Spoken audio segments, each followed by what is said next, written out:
दोन महिलेचे हातपाय बांधून अज्ञात दोघांनी नगदी रक्कमसह सोने चांदीचा मुद्देमाल लंपास केल्याची घटना घडली। घडलेला दरोड्याचा प्रकार फ्रेजरपुरा पोलीस स्टेशनच्या हद्दीत पोहरा बंदी या गावात घडला।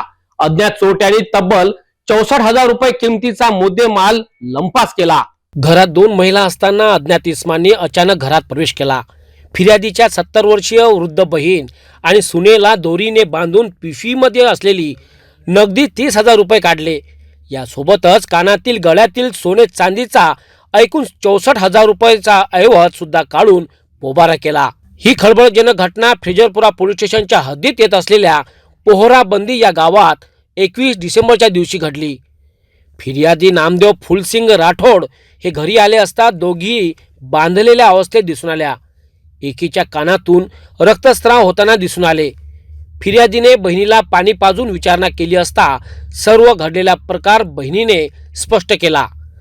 यानंतर पोलिसांना माहिती दिली असता फ्रेजरपुरा पोलिसांनी पंचनामा करून अज्ञात आरोपी विरुद्ध कलम 309, 6, 3, 5, 398, 34 अंतर्गत गुन्हे दाखल केले आहेत।